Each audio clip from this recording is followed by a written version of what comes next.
bienvenue dans cette nouvelle rencontre, un endroit où aller, où ce soir j'ai le plaisir de recevoir Alexandre Duic, qui a sorti un remarquable récit qui s'appelle Un effondrement aux éditions Jean-Claude Lattès le 30 septembre dernier. Ce soir, nous avons une librairie partenaire et nous accueillons tous les participants, particulièrement lillois, puisque cette librairie, pardon, c'est Place Ronde à Lille. Donc voilà, nous les accueillons avec grand plaisir. Alexandre, bonsoir, comment allez-vous? Bonsoir. Je vais très bien dans la mesure du possible, en cette période un peu compliquée, mais tout va bien.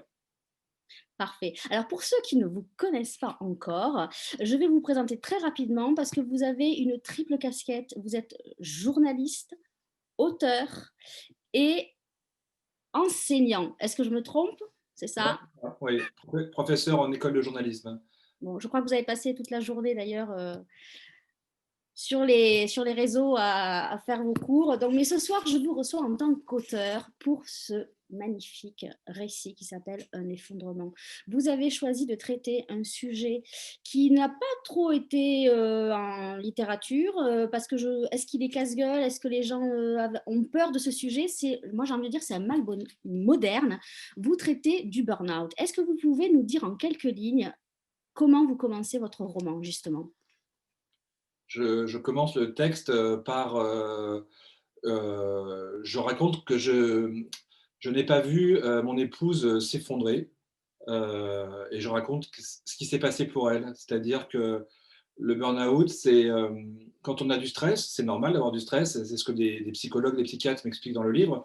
On a du stress et c'est une bonne chose d'avoir du stress. Et le stress, il m'explique, c'est comme dans un verre, quand vous avez l'eau qui tremble, et puis ça monte, et puis voilà, ça descend, ça remonte, etc. Le burn-out, c'est quand l'eau monte, monte, monte, monte, et puis d'un seul coup, il y a une goutte qui fait, au sens propre du terme, déborder le vase, et que là, le stress va vous faire vous écrouler, en fait. Et je raconte cette scène d'écroulement, d'effondrement, à laquelle je n'ai pas assisté et qui s'est déroulée dans le cabinet de son médecin le jour où, ne pouvant plus aller travailler, tellement ça n'allait pas, mais on ne savait pas bien ce qu'il y avait, si ce n'est une accumulation de fatigue, de stress, d'angoisse. Elle est allée voir la médecin et elle s'est ouverte à sa médecin. Et là, elle s'est littéralement écroulée. Et la médecin a diagnostiqué le burn-out, l'a arrêté et de là a commencé ce très long processus avec ce que j'appelle le burn-out qui s'est installé chez nous en fait. Alors, on va juste rappeler à ceux qui nous regardent que le burn-out n'est pas une maladie mentale, c'est un ensemble de symptômes. Alors, effectivement, vous commencez ce livre comme ça. Votre femme donc, travaillait dans une association, elle travaillait dans le social. Donc, le cœur du sujet, c'est que le burn-out frappe souvent, en majorité, les gens qui sont très investis dans leur travail et qui sont les plus forts. Est-ce qu'on peut développer ça, justement, puisque c'est le fil rouge de Oui. votre livre? Le burn-out ne frappe pas les planqués, il ne frappe pas les, entre guillemets, les feignants, les gens qui se reposent sur les autres, etc. Le burn-out frappe des gens qui vont se surinvestir. Euh, Moi-même, dans mon travail de journaliste, j'avais interviewé juste avant que ça ne lui arrive à elle, et c'est ce que je raconte aussi au début du livre, une psychologue suisse qui est spécialiste du burn-out, et c'était pour un article dans le cadre de mon travail de journaliste. Et elle me racontait, justement, on avait fait le titre de l'article, c'était ça, c'était le burn-out, c'est pour les forts. Elle raconte ce que c'est pour des gens qui, comme elle, comme mon épouse, s'investissent corps et âme dans leur métier, ne comptent pas leurs heures, ramènent le travail à la maison, décrochent le téléphone dès qu'il sonne, rappellent les gens, travaillent le week-end, travaillent le soir, travaillent la nuit, travaillent le matin, tout le temps, parce que leur mission rend les choses compliquées. C'est difficile quand on sort du bureau de se dire tel cas pardon, de telle personne en difficulté dont je m'occupe, et ben là, je l'oublie, il est 18 h, je rentre chez moi et je m'en occupe plus, il sort de ma tête et on y repensera demain matin. Ça marche pas comme ça, en fait.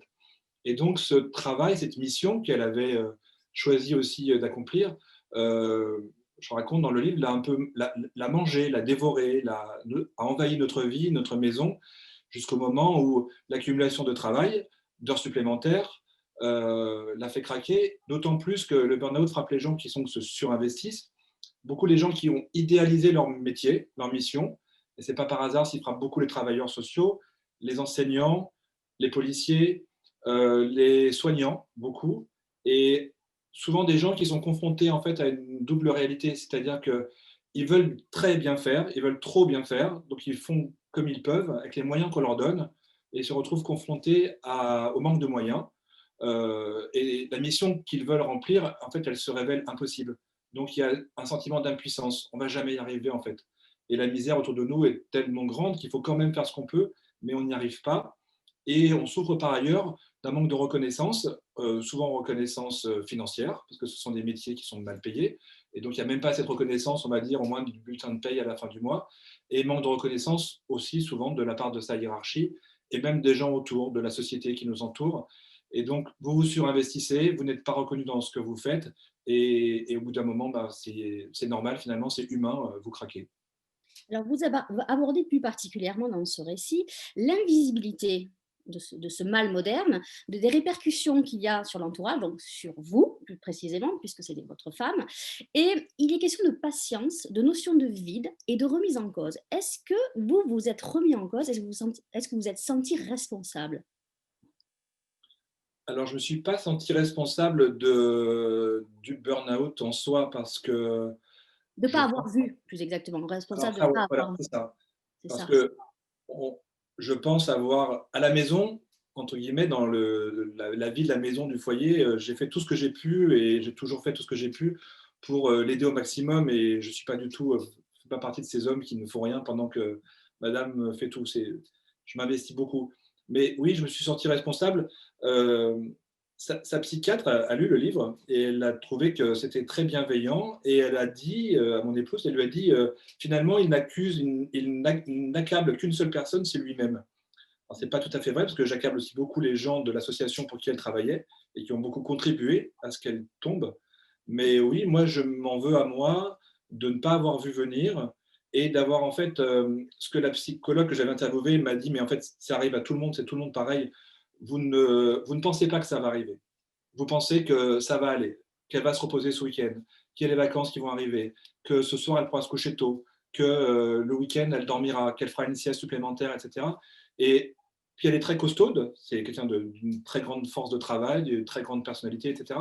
Et donc vous vous dites, non, elle tombera pas, elle flanchera pas, ça va tenir. Et en fait, c'est ce que les psychologues expliquent, c'est que on tient, on tient, on tient, mais plus on tient, plus au moment où ça va craquer, où la corde va casser, là, ça va être violent. Et c'est ce qui s'est passé. Alors, j'ai bien lu votre récit. Et page 84, justement, vous posez une question. Était-ce vraiment sérieux, possible de disjoncter de l'intérieur? Est-ce que c'est ça, disjoncter, péter les plombs? Comment on met des mots sur des mots, justement? Moi, j'ai fait une comparaison qui vaut ce qu'elle vaut. J'ai comparé ça avec un compteur électrique comme on a chez soi. Vous savez, la bande qui tourne là, et puis elle tourne tout doucement, puis d'un seul coup, vous allumez un chauffage, elle tourne plus fort, puis vous rajoutez une plaque électrique, puis une autre, puis le four, puis ça s'accélère comme un fou, puis d'un seul un moment, bah, les plombs sautent, parce que sinon, votre système électrique, il va casser. Et pour moi, c'était ça. C'est-à-dire, c'était des semaines de travail de 70 heures qu'elle faisait. C'était des permanences à rentrer. Je rentre pas tard ce soir, et pas tard, c'était minuit, 1 heure du matin. J'ai pas mangé à midi parce que j'ai pas eu le temps de manger. Et c'était un coup de fil dès le matin à 7h30, 7h15 du matin, il y avait déjà des messages sur sa boîte vocale. Donc c'était ça, c'était à un moment, ce que les psychologues et les psychiatres expliquent aussi, c'est que le burn-out, c'est un mal pour un bien. Ouais. C'est un réflexe de survie. Votre corps, votre cerveau, votre organisme, votre personne vous oblige à, à cesser cette folie, en fait, ce rythme infernal, et à disjoncter, comme un système électrique. On disjoncte pour que ça n'aille pas plus loin. Et ce qu'expliquent les psychologues, c'est que heureusement que ça disjoncte, sans quoi ça pourrait être bien, bien plus dramatique encore. C'est vraiment un réflexe de survie. Et à un moment, vous vous dites, vous ne vous le dites pas à vous-même, mais votre organisme, votre cerveau, votre ressenti, votre psyché vous dit ça suffit comme ça, on arrête, là, c'est plus possible, on arrête, et il vous oblige à vous arrêter en fait. Et il vous écroule de l'intérieur, effectivement. La partie intéressante aussi de ce récit, c'est la reconstruction. La vie, comment on voit la vie autrement.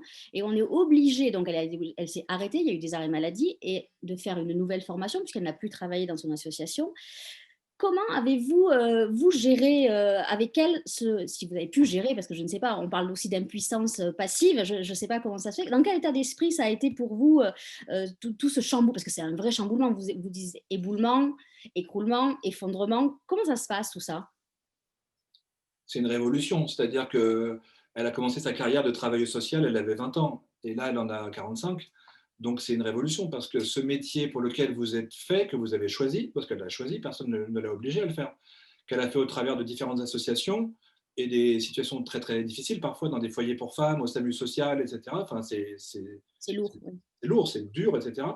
D'un seul coup, ça s'arrête. Et il y a une phrase dans le livre où les enfants en fait comprennent pas bien et disent mais en fait elle devrait être contente. En fait ils comprennent pas parce qu'ils disent mais en fait elle a choisi ce métier et là elle va pouvoir faire autre chose. Et je leur dis oui mais elle n'a pas choisi de s'arrêter en fait. Le système la contrainte à s'arrêter.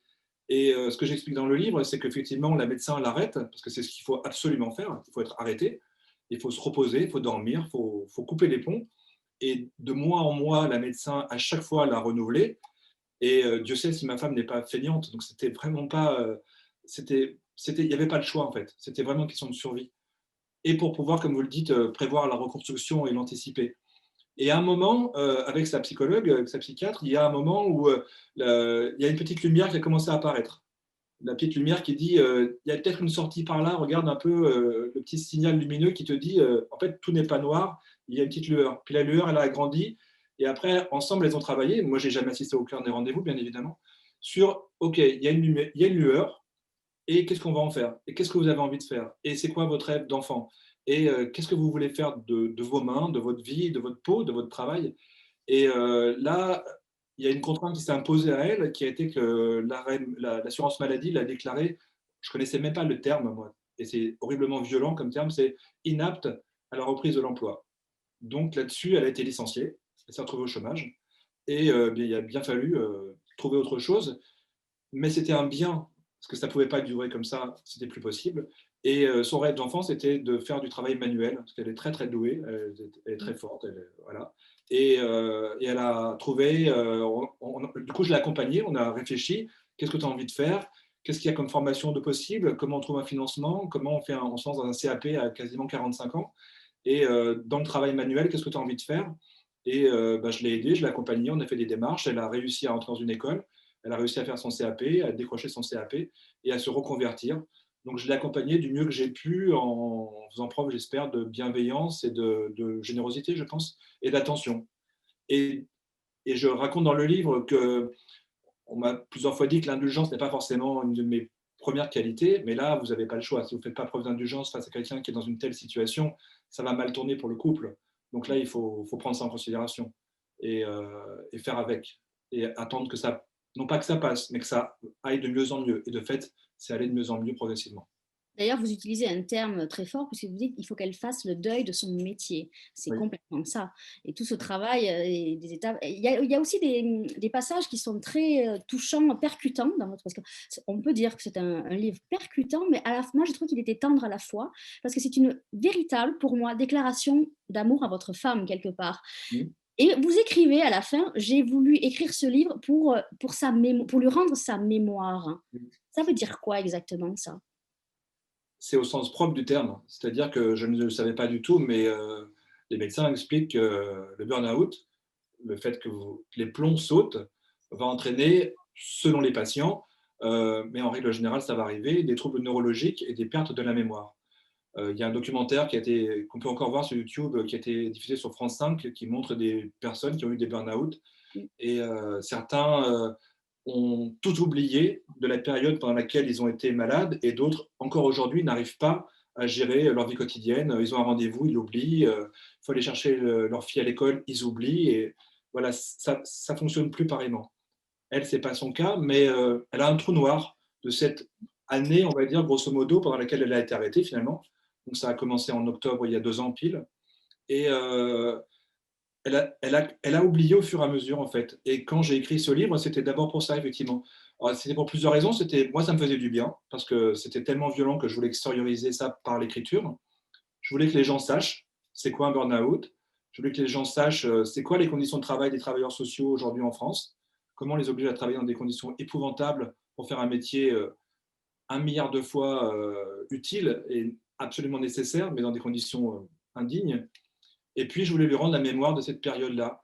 Tel jour, tu as dit ça, tel jour, tu as fait ça, tu dormais de telle heure à telle heure, tu réagissais comme ça, tu t'allongeais à tel endroit, tu as repris vie petit à petit en faisant ceci ou cela. Et c'est ça que j'ai voulu aussi lui offrir, effectivement, lui rendre la mémoire de cette année, pas perdue, mais oubliée pour elle, en tout cas. Alors, il y a des passages aussi qui sont très intéressants. Je crois que c'est vers la page 127, un truc comme ça, où vous parlez de l'agenda. Justement, elle note tout sur son agenda, parce qu'elle est obligée de noter sur son agenda, même si elle n'a plus d'activité professionnelle. Et à un moment donné, elle s'énerve parce qu'elle me dit, mais pourquoi il faudrait toujours faire quelque chose? Ouais. Ça, c'est terrible, cette phrase. Ah Pourquoi ouais, faut-il toujours faire quelque chose? c'est un des moments ça a été une grosse claque le jour où elle m'a dit ça. Je Moi, pendant ce temps-là, je continuais mes activités professionnelles. Donc, par exemple, bah, le matin, je partais et puis, le soir, je rentrais et je lui disais: «Tu as fait quoi aujourd'hui?» Et puis, ben, de fait, elle faisait pas grand-chose parce qu'elle en était bien incapable et au-delà de ça, il ne fallait pas qu'elle fasse. Il fallait qu'elle se repose, qu'elle dorme, qu'elle traîne à la maison au sens propre du terme et au bon sens du terme. Et un soir, effectivement, elle me dit elle s'est énervée et elle m'a dit: «Mais pourquoi faire? Pourquoi faudrait faire? Pourquoi faudrait que je fasse quelque chose? Pourquoi toujours faire quelque chose? Pourquoi on ne pourrait pas ne rien faire dans une journée?» Et moi, c'est quelque chose dont je suis absolument incapable. Je ne sais pas ne rien faire et ça m'a beaucoup ébranlé effectivement. Ce côté, et oui, après tout, pourquoi on ne s'offrirait pas le temps de ne rien faire? Pourquoi on ne passerait pas une journée au terme de laquelle on dirait: «J'ai rien fait aujourd'hui et c'est pas grave». Et ça, on avait déjà ces discussions-là avant le burn-out, où elle avait perçu ça chez moi. Moi, je suis incapable de ne rien faire et c'est du temps perdu pour moi. Où elle disait: «Ben non, c'est pas du temps perdu, c'est de l'observation, c'est de la rêverie, c'est du repos». Et cette confrontation-là, je me suis dit, à la limite, heureusement que ça lui arrive à elle, parce qu'elle est capable de ne rien faire, et or, il faut qu'elle ne fasse rien. Moi, je ne sais pas comment j'aurais vécu ça, parce que moi, c'est une angoisse terrible pour moi de ne rien faire. Je n'aime pas rien faire, ça m'angoisse plus qu'autre chose. Et la deuxième chose aussi frappante, c'est à un moment donné, elle dit qu'elle ne veut pas dire qu'elle a un burn-out parce qu'elle a peur que les gens Ouais, se foutent d'elle carrément et disent qu'elle ouais, est folle. ouais. Est-ce que vous pensez, vous, que les gens font un amalgame en disant, ben voilà, burn-out, dépression égale folie? C'est Oui, un je peu ça, un pense. peu. Je pense parce que les gens ne connaissent pas vraiment ce que c'est qu'un burn-out et la dépression non plus d'ailleurs. Et il y a beaucoup de jugements de valeur, je pense, dans notre société auprès des gens qui font soit un burn-out, soit une dépression, soit les 2, soit qui vont juste mal en fait. Et il n'y a pas de mots pour dire ce mal-être, mais on est entouré de gens qui vont mal et il y a 1000 raisons dans notre vie, dans notre société, dans notre époque de ne pas bien aller. Les bonnes nouvelles, il n'y en a pas beaucoup quand même, surtout dans des temps très compliqués comme aujourd'hui. Et il y a ce côté, allez, faut arrêter de se plaindre. Allez, quand même, elle en a la maladie, donc ça va, c'est confortable. Il y a l'assurance maladie qui verse tous les mois quelque chose. Elle est quand même en CDI. On est dans un système français qui protège les gens comme ça. Toi, tu travailles à côté. Et puis bon, ça va. Il y a un moment, on va se mettre un coup de pied aux fesses, et puis comme on dit, et puis on va retourner, on va aller bosser, on va pas se laisser aller. Mais en fait, ça marche pas comme ça. C'est pas aussi simple que ça. Et c'est pareil pour la dépression. C'est pas en vous disant oh oui, ben oui, je vais bien, en vous entendant dire il y a pire que toi, il y a plus malheureux que toi. C'est pas ça qui guérit les gens de la dépression. C'est la thérapie, c'est éventuellement des médicaments si c'est très grave, et c'est surtout le temps qui passe et le repos. Et pour le burn-out, c'est l'accompagnement par la médecin, par le repos, par la perspective de trouver autre chose derrière, par l'accompagnement familial, par moi. Je pense que j'ai contribué aussi à ce que ça aille mieux. Mais ça marche pas comme ça, on claque pas des doigts en se disant: «Bon allez, c'est fini», et je pense qu'il y a effectivement un jugement de la part de pas mal de gens, de dire, on se regarde un peu son nombril, on est un peu, on se laisse aller. En fait non, les gens qui font un burn-out se laissent pas du tout aller, ils sont frappés par la foudre, et quand vous êtes frappé par la foudre, c'est compliqué de vous relever tout de suite et de repartir travailler. C'est pas possible en fait. C'est non seulement c'est pas possible et c'est pas souhaitable. C'est surtout pas ce qu'il faut faire en fait. Sinon ça va être encore pire après.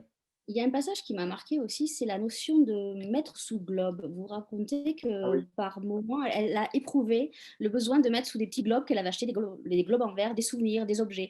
Est-ce que c'était sa façon à elle de se dire, pour être justement maîtresse de ce qu'elle faisait? C'est-à-dire que quand elle voulait ouvrir un globe, c'est qu'elle ouvrait, j'imagine, un sujet ou une séquence particulière. Est-ce que c'est pas aussi un moyen de se mettre en sécurité et de se protéger sous un globe? Est-ce qu'elle n'était pas consciente de ça, justement, du fait d'aller un peu mieux et d'avoir ce sentiment de protection?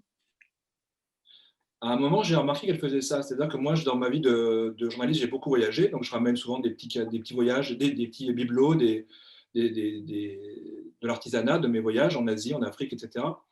Par exemple, j'avais ramené de Birmanie des petits personnages, un couple de fermiers en plomb, J'avais ramené d'Asie aussi une statuette d'un moine, etc. Et bon, là, elle nous regarde, donc je lui dis bonjour. Et je me suis demandé à un moment si elle commençait pas un peu à vriller dans sa tête, si ça commençait pas un peu à être autre chose que le burn-out. Je me suis demandé s'il n'y a pas un peu de folie dans ça. Parce que j'ai remarqué qu'effectivement, du coup, elle ressortait, ce qui était une bonne chose, mais elle allait dans des magasins pour acheter des globes, oui, c'est ça, des petits dômes transparents, là, comme on met sur un plat pour la cuisine, par exemple, des petits, des grands, et que tous ces objets que j'avais ramenés se retrouvaient sous ce globe. Et je me suis demandé pourquoi elle faisait ça, et je lui ai demandé, et quand je vous dis que le fait de vivre ce burn-out aux côtés de la personne avec qui on vit et qu'on aime oblige à faire preuve d'indulgence et d'effort de compréhension, en fait. Et là, je l'ai fait, c'est-à-dire que je ne me suis pas dit, bon, bah, elle devient folle, ou je ne me suis pas moqué d'elle. Je lui ai demandé, je lui ai dit, mais pourquoi tu fais ça, en fait? Et sur le moment, elle ne savait pas trop. Et après, c'était ça. C'est ce que vous disiez. Elle a eu cette métaphore de dire, bah, moi-même, je voudrais être sous un dôme, je voudrais être dans un globe et protégé de tout ce qui m'a tellement agacé dehors. Et ça me rassure. Et donc, je les mets eux-mêmes aussi, tous autour de cette petite protection de verre. Alors depuis, j'en ai enlevé un ou deux, parce que moi, ça m'oppressait un petit peu quand même. Donc discrètement, j'en ai enlevé un ou deux, mais j'en ai laissé, on a négocié. Mais c'était ça. Et en fait, elle me disait que notre appartement à Paris, c'était ça. C'était sa protection à elle. Et que moi, j'avais peur qu'elle ne sorte pas, qu'elle sorte plus, qu'elle ait trop peur du dehors. Et elle disait, en fait, non, c'est pas ça. J'ai pas tellement peur de dehors, mais je suis bien dedans. Donc, je vais pas aller m'obliger à me confronter à dehors, au métro, à la ville, au bruit, etc. Parce qu'en fait, je suis bien dehors et dedans, et ça me fait du bien d'être dedans. Et ma reconstruction passe par l'intérieur de l'appartement. Et c'était ça, elle, son globe. Et c'était ça aussi sa façon de m'expliquer qu'elle avait besoin d'être protégée comme ça. En tout cas, moi, je dis qu'on ne peut pas rester indemne à la lecture de votre récit. Et moi, quand j'ai refermé, la seule chose que j'ai envie de savoir, c'est si elle allait bien. Alors, est-ce qu'elle va bien aujourd'hui? Alors, je vais parler en son nom, mais je crois que oui, elle va bien.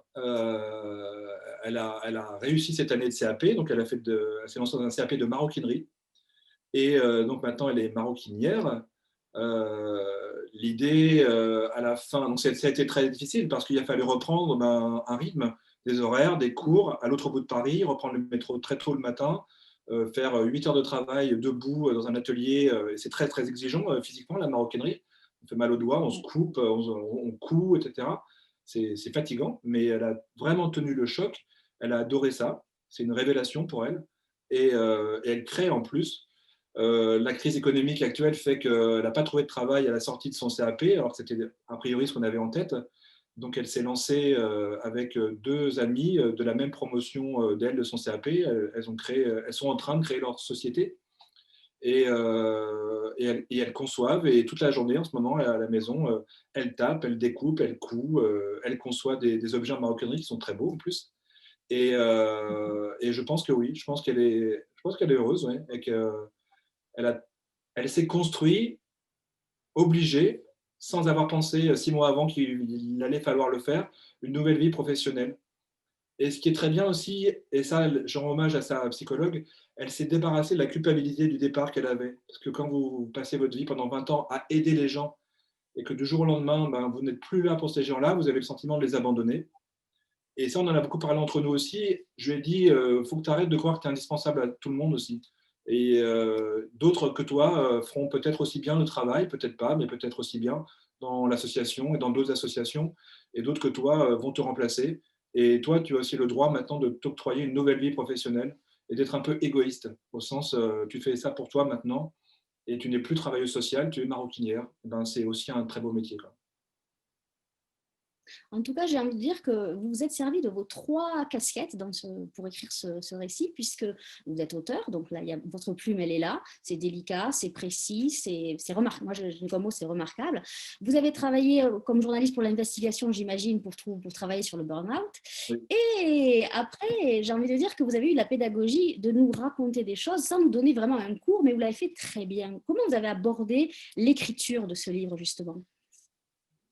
Alors c'est vrai, vous avez raison, je n'avais pas fait le rapport entre mes trois métiers, mais c'est vrai qu'ils se sont retrouvés dans ce livre. Ce livre, alors je raconte aussi dans le livre que ça coûte cher un burn-out parce que moi, je me disais, au début, non, rien pendant les premiers mois, etc. Puis au bout d'un moment, je me suis dit, bon, il faut quand même qu'on prenne l'air. Donc, on a un peu voyagé. On a fait des petits voyages, 3 jours ici, 4 jours là, etc. Et puis, on s'est offert des vacances en cassant la tirelire en Italie il y a un an. Et on était dans une maison pendant 2 semaines. Et moi, un matin, peut-être le premier jour, je crois, j'ai pris mon ordinateur, je suis allé sur la terrasse et j'ai commencé à écrire. Et c'est venu assez facilement. Et après, tous les matins, j'écrivais, j'écrivais, j'écrivais. C'est ce que je vous disais tout à l'heure, moi, je voulais évacuer ça parce que c'était beaucoup de tension aussi pour moi. C'est violent, c'est très douloureux, c'est très triste, etc. Et je voulais lui rendre sa mémoire et je voulais que les gens sachent quelles ont été ses conditions de travail pour qu'aussi ils comprennent ce qui l'a mené au burn-out parce que ça a fait partie des gouttes d'eau qui ont fait déborder le vase, des conditions de travail vraiment très très difficiles dans lesquelles elle était. Et, et je voulais, comme vous l'avez dit, faire preuve de pédagogie au sens, comme je suis enseignant, je voulais que les lecteurs, les lectrices sachent c'est quoi un burn-out en fait. Les gens, c'est un peu un proverbe quasiment, c'est une expression, oh, lui va nous faire un burn-out, l'autre elle va encore nous faire un burn-out, etc. Oui, mais c'est une maladie en fait. Et c'est quelque chose de terrible en fait. C'est terrible à voir, à assister, à vivre pour elle, je parle à sa place. C'est vraiment c'est quelque chose qui se fracasse complètement, quoi. Et je voulais que les gens comprennent ce que c'est. C'est pas qu'une expression, faire un burn-out.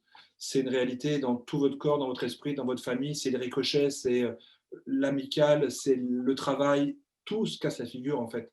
Et nous, on tient bon parce qu'on est un couple et que voilà, on reste unis. Mais je voulais que les gens comprennent ce côté tremblement de terre, en fait. C'est des répliques sismiques. Et c'est une révolution, c'est un bouleversement dans une vie quand même. Et je trouvais ça aussi très très injuste que ça lui arrive à elle en fait. Je trouvais ça très terrible en fait que ça lui arrive à elle. Je vais remontrer le visuel de votre livre parce qu'il est fabuleux. Je voudrais remercier les éditions Lattès qui ont bien travaillé parce que je trouve qu'il prend tout son sens et il est vraiment en rapport avec ce titre qui est très percutant et qui veut dire ce qu'il veut dire. Il est vraiment très beau et il illustre très bien ce que c'est que le burn-out, qui en fait se dire se consumer aussi en anglais de l'intérieur. Donc du coup, voilà, ça prend tout son sens. En tout cas, je trouve que vous avez pris un axe qu'on n'a pas vu. Bah, alors comme je disais, on n'a pas beaucoup vu ce sujet traité en littérature, ou alors moi, je ne l'ai pas vu. Et j'ai trouvé que c'était assez intéressant de le prendre comme ça, sur l'invisibilité, sur la répercussion que ça pu avoir sur vous. Est-ce que justement, dans votre entourage, comment il a été perçu ce livre? Est-ce que les gens étaient au courant que votre femme, justement, avait fait un burn-out? Oui, oui, on s'en est jamais caché en fait. On n'a jamais. Je pense que j'ai un peu contribué à ça, à dire il y a aucune honte à faire un burn-out en fait. Tout comme une dépression, comme voilà, c'est pas une honte en fait. On a le droit de craquer et surtout quand les gens, la société, vos employeurs ont tout fait pour qu'un jour ça craque. Enfin, c'est pas de votre faute en fait, c'est vous craquez et c'est pas de sa faute. Donc on a on a travaillé comme ça et pardon, j'ai oublié votre question. C'était, pardonnez-moi, c'était. Savoir si dans votre entourage proche, Oui, oui, oui. on savait comment ils avaient perçu le livre, Oui, justement. oui. Donc, on en a parlé, on a mis un mot tout de suite, on a dit, ben, elle est arrêtée parce qu'elle fait un burn-out. Voilà. Et c'est quoi un burn-out? Donc, nous-mêmes, on s'est documenté, en fait, parce qu'au départ, on ne savait pas trop. Moi, je savais un petit peu. En fait, finalement, j'en savais peut-être le plus parce que j'avais fait ce travail de journaliste avant sur le burn-out. Euh, et puis, on en a parlé. On a envoyé le lien, par exemple, à ses parents sur ce documentaire dont je parlais sur France 5, qui raconte 5 ou 6 personnes en France ces dernières années, qui chacune dans leur métier différent. Il y a une personne qui travaille dans la finance, il y a un berger, il y a un restaurateur qui ont fait un burn-out et qui expliquent bah, voilà, c'est quoi un burn-out. Et ça les a aidés à comprendre. Et après, pour ce qui est du livre en lui-même, il n'y a qu'elle qui l'a lu au préalable. Donc je lui ai tout fait lire avant de l'envoyer à la maison d'édition. Je voulais absolument pas qu'il y ait un malentendu entre nous. Je voulais pas envoyer le manuscrit à la maison d'édition, que la maison d'édition me dise bon ok c'est super, mettons, et qu'elle elle me dise après non mais ça me gêne, ça je veux pas, ça c'est trop indiscret, ça c'est pas comme ça, et que je fasse marche arrière et qu'il y ait une négociation en fait. Donc c'est elle qui a été ma première lectrice. Elle a tout lu, je crois qu'elle a tout validé et elle a trouvé ça bien. Elle m'a dit mais c'est exactement ça. Et là après je l'ai envoyé à la maison d'édition. Et après la famille, notamment ses parents, ses sœurs, quand ils l'ont lu, m'ont dit des choses très très fortes et très très émouvantes en me disant, pour la plupart d'entre eux, c'est bien que tu l'aies fait parce qu'en fait, on n'avait pas compris l'ampleur. On savait, parce qu'elle leur en a parlé au téléphone, et, de visu, etc. Mais on n'avait pas compris le traumatisme et l'ampleur de la chose. Et à quel point elle est tombée bas et à quel point elle a été finalement très courageuse et très forte de remonter, de revenir là où on est aujourd'hui, quoi. Et ça, je pense que ça a été un choc pour sa famille, mais ça leur a plu aussi de vivre ça par le récit que moi j'en ai fait. Je vois que Frédéric nous a rejoints. Oui, je vous rejoins parce qu'en plus, j'ai une question de Nicole. Comment votre femme a-t-elle perçu le fait d'être le sujet de votre livre? Ça rejoint un peu ce que vous êtes en train de dire. Est-ce qu'elle a accepté tout de suite? Parce que j'ai l'impression que l'écriture, dans ce que vous dites, a démarré, finalement, malgré vous. Oui, c'est vrai. Je me souviens plus, mais je ne crois pas lui avoir demandé l'autorisation d'écrire. Je vous dis, j'ai pris mon ordinateur sous le bras et je me suis posé à un endroit calme et puis j'ai commencé à écrire et puis c'est venu et je l'ai écrit très vite le livre. Je crois la première version, j'ai dû l'écrire en 3 semaines à peu près.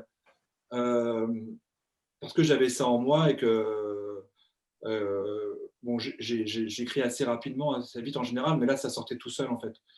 Et elle a pas, elle m'a accompagné, mais elle a pas été gênée, je crois pas, parce qu'en fait, on en a fait un cas.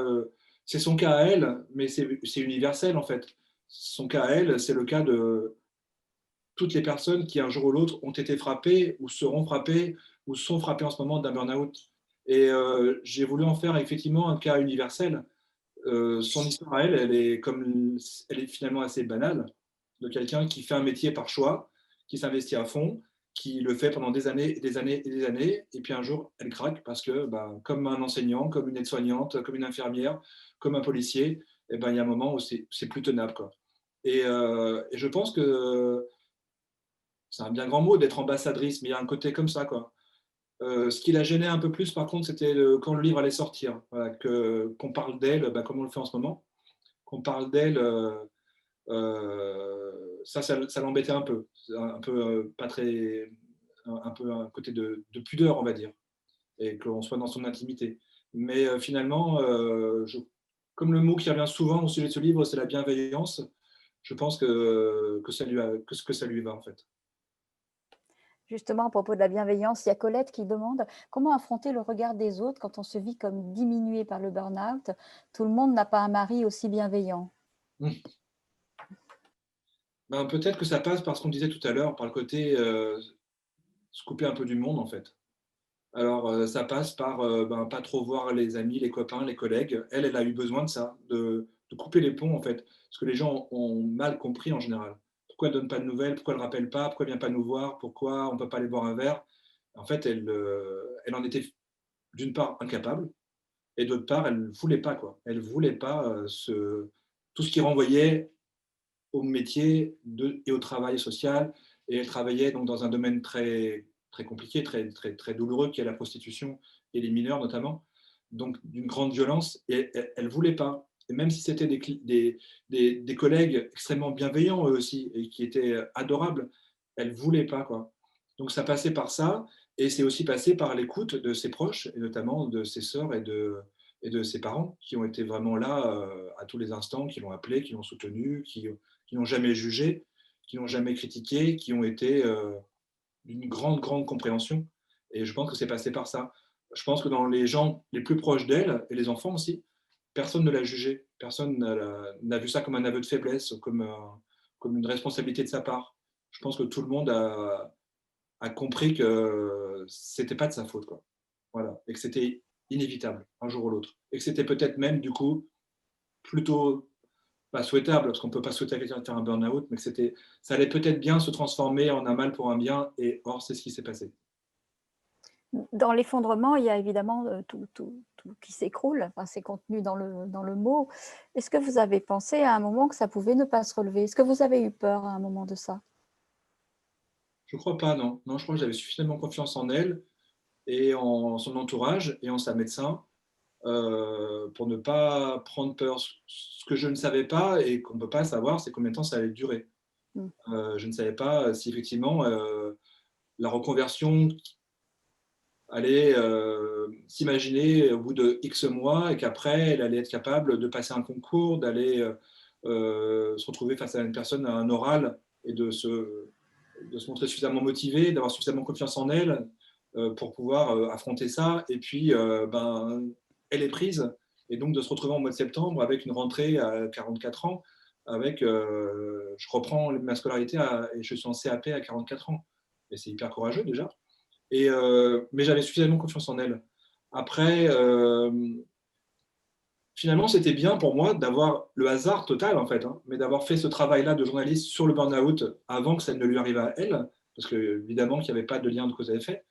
Mais cette interview que j'avais réalisée avec cette médecin, cette psychologue suisse, m'avait donné des clés de compréhension que j'ai pu m'appliquer à moi-même, du coup, où elle m'avait expliqué comment ça marche. Elle m'avait parlé de ses patientes et de ses patients qui, un jour, justement, cette lumière qui va arriver, ça va s'allumer, ça sera une bougie un peu vacillante, mais au moins, il y a ça. Et puis, elle m'avait expliqué comment elle fait. Elle m'a dit, je leur pose la question. Bon, vous n'allez pas reprendre votre boulot d'avant, on est d'accord, ça va être compliqué. Non, mais en fait, je vous explique, vous n'allez pas reprendre votre boulot d'avant. Donc maintenant, on fait quoi?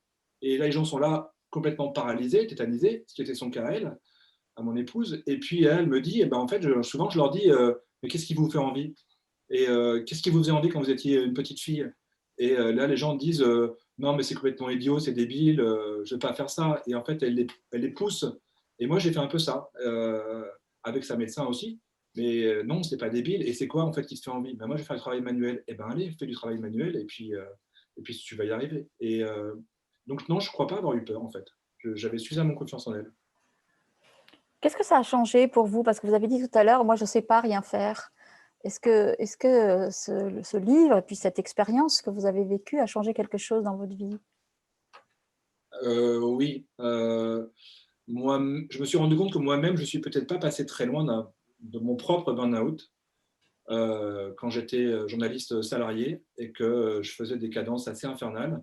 J'étais grand reporter, donc je partais, je revenais. 2 jours après, j'étais déjà reparti. Je revenais, je travaillais, je repartais. Et c'était infernal, en fait. Et je pense que moi-même, j'ai peut-être bien flirté avec ça. Et je me suis lancé comme travailleur indépendant. Et c'est compliqué d'être travailleur indépendant et de gérer son temps.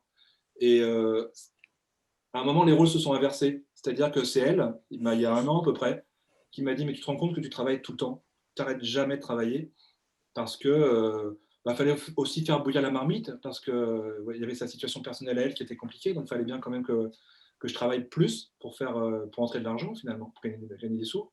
Mais c'était devenu infernal. J'étais un hamster dans la cage, quoi. Et c'est elle-même qui, au bout d'un moment, quand c'est allé mieux pour elle, m'a dit, mais par exemple, un jour, elle m'a dit, mais Alexandre, ça fait 50 jours que tu n'as pas arrêté de travailler. Il y a 50 jours, je crois, elle m'a donné un chiffre comme ça. Le dernier jour où tu n'as pas travaillé du tout dans une seule journée, dans une même journée, c'était il y a 50 jours. Et là, elle m'a fait prendre conscience de ça. Donc, je m'oblige maintenant, par exemple, à moins travailler, à être plus raisonnable, on va dire. Et puis, par rapport à elle et par rapport aux gens en général, je crois que ça m'a ouvert l'esprit à être beaucoup plus indulgent, à être beaucoup plus tolérant. Et je ne dis pas que c'est parfait, hein, bien évidemment, mais à être plus attentif aux autres.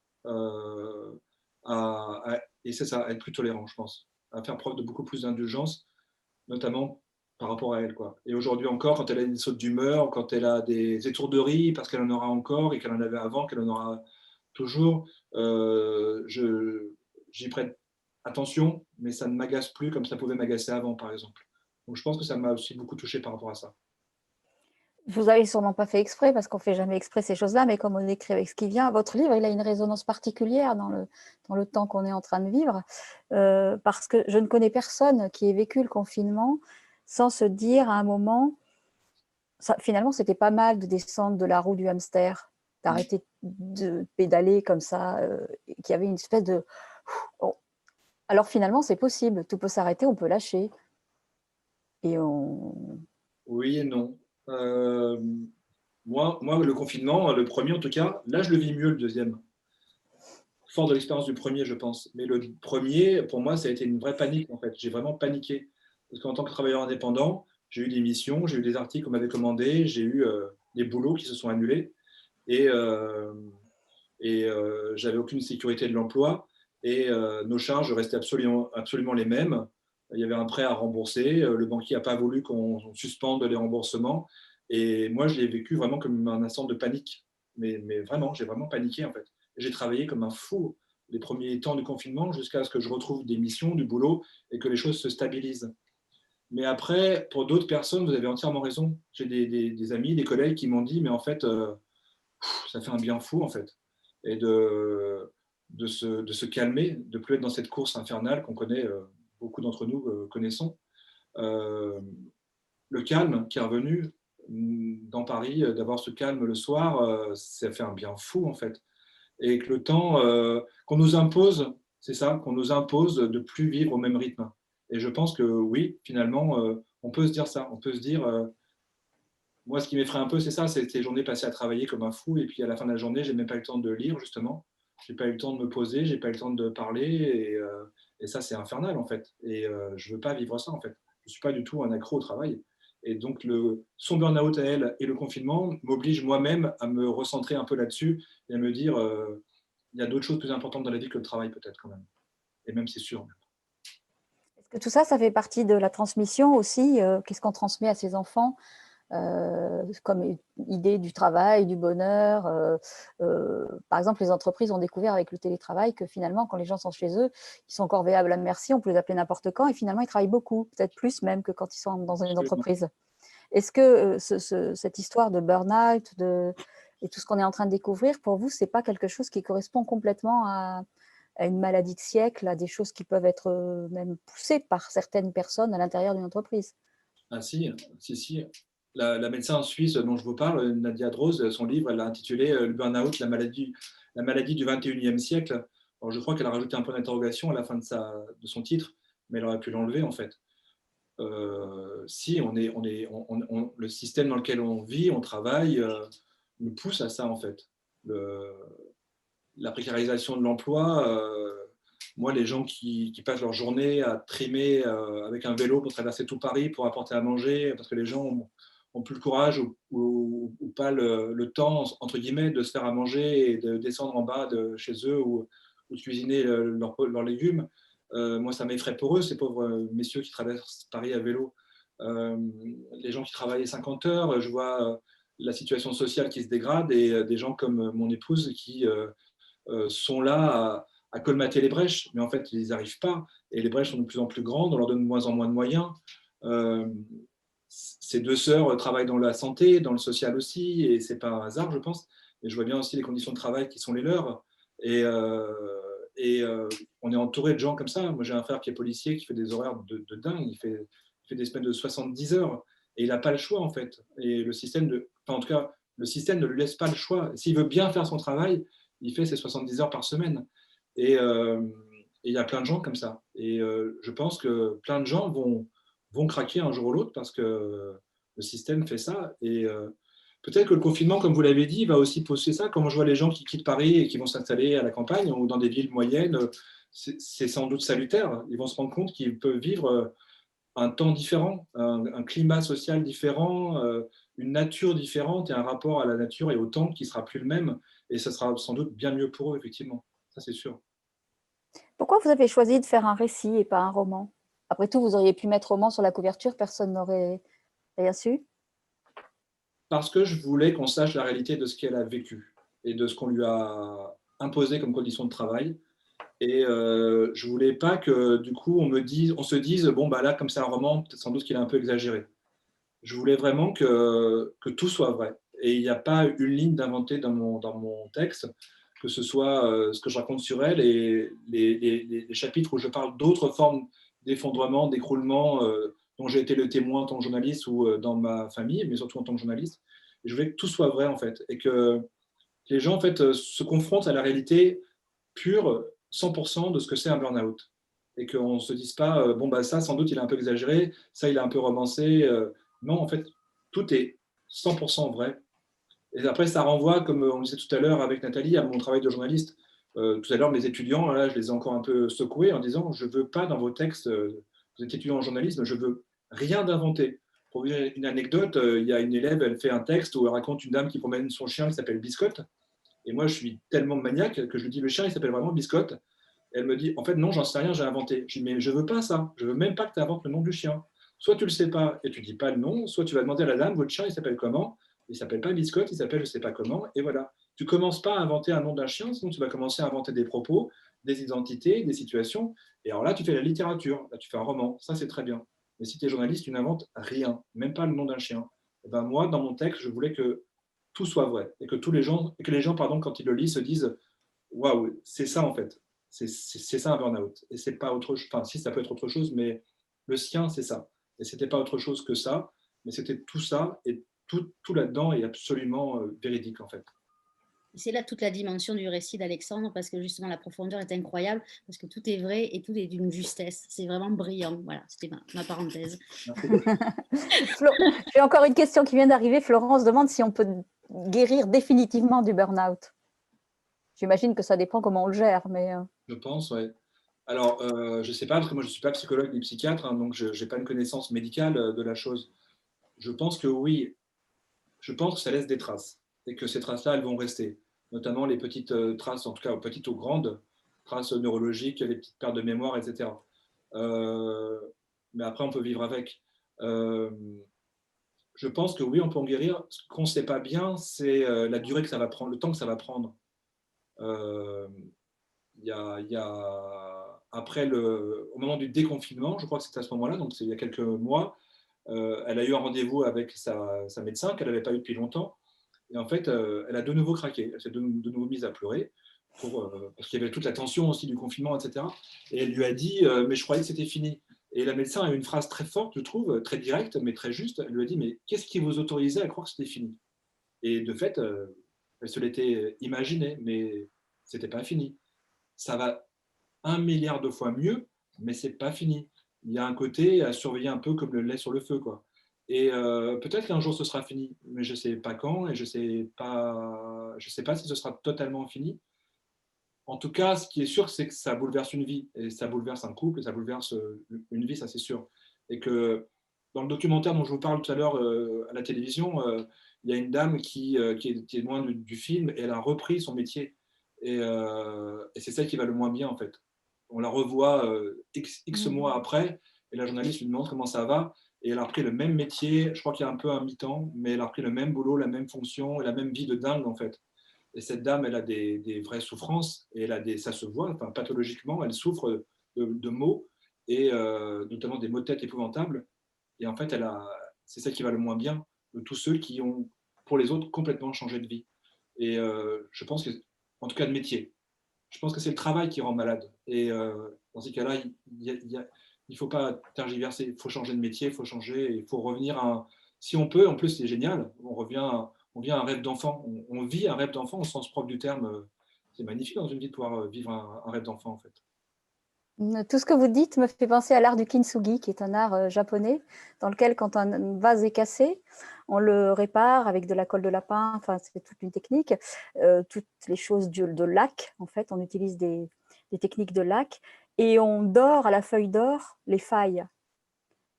Mais et en fait, le vase devient plus beau parce que les failles sont, métaphoriquement, les failles de nos vies sont ce qui nous rend plus forts. Oui, absolument. Et donc, ces vases qui sont traités par l'art du kintsugi, on voit les failles qui sont dorées à la feuille d'or. Mais quelqu'un m'a parlé de ça l'autre jour, je ne sais plus qui c'est, mais quelqu'un m'a parlé de ça effectivement. Il faudrait lui offrir un vase comme ça à votre femme. Oui, ouais. Mais il y a de ça, effectivement, c'est pas parce qu'on est cassé que ça va être moins beau, moins bien. Ah non, ça ne l'est pas. Non, ça peut être bien plus beau, reconstruit. Parce que c'est la dernière partie du livre, c'est ça, c'est sa reconstruction. Et elle se reconstruit. Et au final, je pense qu'elle est beaucoup plus heureuse aujourd'hui à travailler le cuir dans l'atelier. Alors, je fais une petite publicité. Sur Instagram, son site s'appelle l'atelier Kimuro, Kymuro. Vous pouvez voir ce qu'elle commence à faire. Et je pense qu'elle est bien plus heureuse à travailler le cuir toute la journée et à se faire mal aux doigts que ce qu'elle faisait avant. Et je pense que c'était dur au départ à admettre pour elle, mais je pense qu'aujourd'hui, je pense qu'elle est plus heureuse dans sa vie en fait. On va aller voir ça. Kymuro. Oui. Merci beaucoup Alexandre pour ce moment vraiment très intense.